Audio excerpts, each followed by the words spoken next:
ไปสงครามไม่ได้แต่มันละเนี่ยล็อกไล่จ้ามเครื่องมือสองแล้วก็ไอโฟนสแกนแฮนเนี่ยกันเนาะว่าเขาแต่ละตัวเอียงพองเนี่ยค่ะตอนตั้งสุดค้ามาตัวว่าที่เขาแบ่งมาบอกหรือว่ากล่องมันเนี่ยและเครื่องมันเนี่ยต่อมันจะอันเดียวกันในขนมเพราะมากก็ดีก็ซับนี่เนี่ยค่ะแล้วก็เด็กอันนี้ค่ะออกค่ะแล้วก็สี่เหลี่ยมในขนมเด็กขึ้นมาจากไหนค่ะอันนี้เป็นอีมี่เนี่ยค่ะนะตัวไอ้5ตัวตั้งหลังนี่ก็อะไรค่ะ70.37อย่างนั้นเนาะเอาขาแล้วก็มาด้วยกันในกันนะ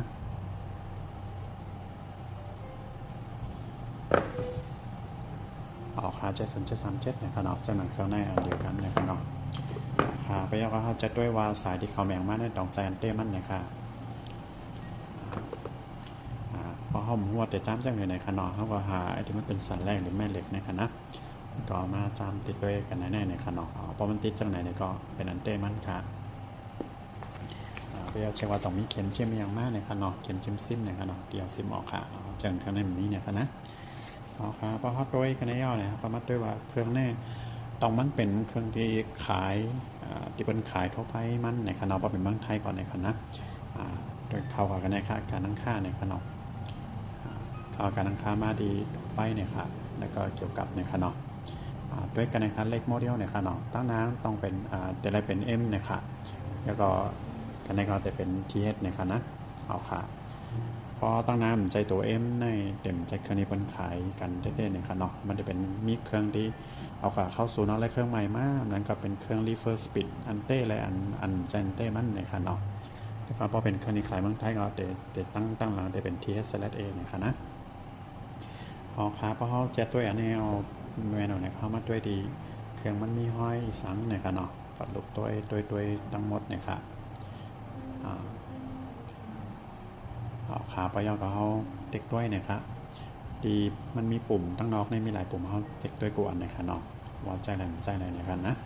เอาขาจังนี่ก็วอลลุ่มวอลลุ่มอัพนะครับเนาะแล้วก็อันนี้ปิดเสียงมันนะครับเอาขาอันนี้จะอะไรกวนนะครับเนาะปยอกับเขามาด้วยว่าจอต้องใจจอเต้นะครับเนาะจอเต้เนี่ยเพราะเขาหลักลงมากครับแล้วก็เด็กกันในข้างนะครับเนาะจอเต้แต่มีกันนะครับแต่มีวัตถุทนนะครับเนาะอันนี้ครับนะเอาขาปยกเขามาดีการตั้งค่านะครับมาดีทั่วไปเนี่ยครับเนาะมาดีเกี่ยวกับในนะครับเพราะเครื่องยามซ่อมเป็นจอเปลี่ยนแบตยังจะได้แต่คืนกันในกันนะเป็น iPhone 11คืนกว่านะครับเนาะสังเกตว่าเขาเปลี่ยนแบตมาเนี่ยก็กันได้แต่คืนว่าชิ้นส่วนแท้สมมติเขาเปลี่ยนแบตที่ศูนย์นะครับชิ้นส่วนแท้จาก Apple นะครับเพราะเป็นเด็กไทยก่อนนะครับเนาะเพราะจังว่าเขาเลยกับเปลี่ยนที่ศูนย์มาเปลี่ยนที่ล้านซ่อมนะครับเด็กขึ้นว่าชิ้นส่วนที่ไม่รู้จักนะครับเนาะอ๋อค่ะกำเนิดเขามาจำได้เครื่องว่าอะไรรีพองในขนาดอันด้านซ้อนมาตัวดีแบตเตอรี่ในขนาดอันนี้ครับอันนี้เปอร์เซ็นต์แบตเตอรี่นะครับอันนี้100%ในขนาดอันนี้ได้หามาแล้วนะครับยาวก็มาที่สแกนหน้าในขนาดตั้งค่าเฟซไอดีเนี่ยครับเขาก็ลองเขาก็สแกนหน้าเขาด้วยในขนาดเพราะเด็กเราสแกนอะไรนี่ก็แสดงว่ามันดีในขนาดออกค่าปยก็มาที่ในขนาดการช่วยเหลือการเข้าถึงในค่ะก็ดีสัมผัสในคณะนะครับสถิตทัศน์ในขนาดเอากดเปิดแล้วนะครับแล้วก็แต่ละปุ่มไม่มากก็เอานิ้วเด็กข้างนะก็จ้ำลากก็ด้วยกุฏิในขนาดตีแรงมันลดนิ้วเข้ากว่านี่ก็จอมันทัชสกรีนมันดีกันนั่นในคณะเอาค่ะพยากรมาที่การตั้งค่าได้ในขนาดเขาจะเช็คประกันด้วยนะครับเด็กข้างคดีเลขประจำเครื่องในคณะก็คัดลอกในขนาดพยากรมากดีซัฟฟารีในขนาดพอเข้ามามันจะเป็นจังไหนขนาดเข้ามาที่ Google ในขนาดแล้วก็ใส่คำว่า APPLV ในขนาดWarranty Check ในขนาดต้องในสุดกันนะจะมีให้ใส่เลขประจำเครื่องที่เขาคัดลอกนั่นไปเขาก็ว่างในขนาดแล้วก็นี่ใส่ให้มันเหมือนกันครับ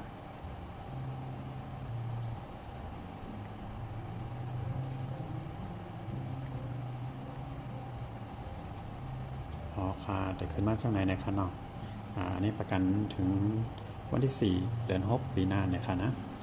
พยายามเข้ามาจำใจแต่ว่าอะไรรีพอมในคะเนาะโอเคเขาจำหน้าจอทัชสกรีนมากเลยคะนะ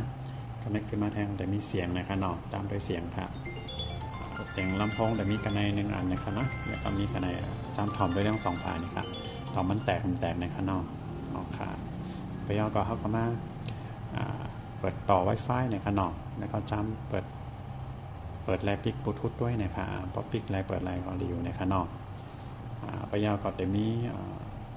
มีเซลล่าที่ใส่ซิมนะครับก็ในเขาจำใส่ซิมด้วยนะครับเพราะเขาออกซิมกว้างนะครับ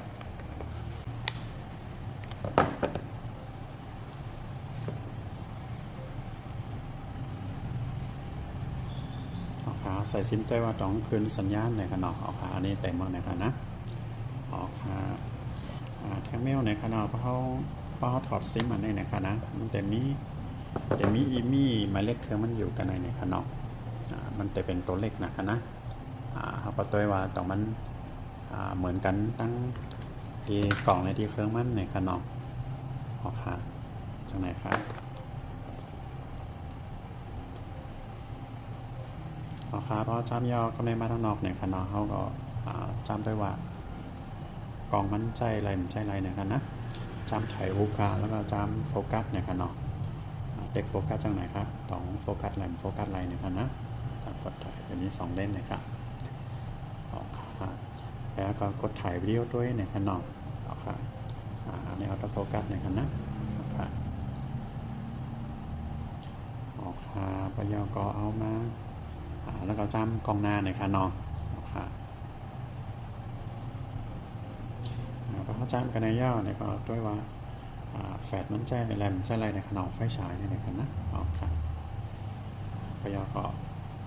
มาดีฮูพาร์ทในขนาดเซนเซอร์ซูมเข้าซูมออกใช่แรมใช่อะไรในคณะพยอก็ เซนเซอร์เอียงอัตโนมัติในขนาดว่าเป็นภาษาไทยครับจังไหนครับพอเขาจำย่อเนี่ยก็มาดีลองไมโครโฟนด้วยในขณะลองอัดเสียงในคณะ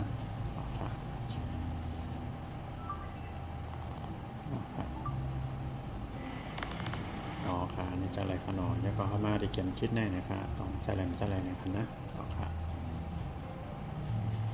ก็อยากให้ด้วยว่าหน้าจอเขาเนี่ยแต่มันมีจุดเด็ดอันนั้นก็จุดไม้ในขนมจุดพิกเซลก็จุดไม้ในคณะจุดไม้จะเป็นขาวๆที่ในจอมันนะครับจุดนี้ก็จะเป็นจุดลำๆเล็กๆนะกันน้ำตีเนี่ยจะเป็นจุดขาวๆเป็นใบในจอมันในขนมเข้ามาพอต่ออินเทอร์เน็ตไลน์ในคณะเข้ามาดี Google ในขนมแล้วก็พิมพ์ว่า TIALTEFT ในคณะดีกว่าตั้งเหนือสุดในคณะพอเข้าก็จะมีนาจะในห้องกดอิสตัทในขนมมันจะตัวแลจอสีขาวให้ในขนมสีล้ำสีแรงจะไหนครับพอเป็นขาวเล็กๆนะกำลังเพราะเครื่องที่ได้มาปี2ปีเนี่ยมันแต่มีกำลังแต่มีในกันนะอันนี้มันมีค่ะเนาะพยาก็เขาก็จำเสียบชาติด้วยนะครับเนาะจำเสียบชาติด้วยแล้วก็พอใส่ซิมเอาเนี่ยก็เขาจำโทรศัพท์ต้องถ่อมด้วยเนี่ยค่ะเนาะแล้วก็จำในขณะก็ครั้งนี้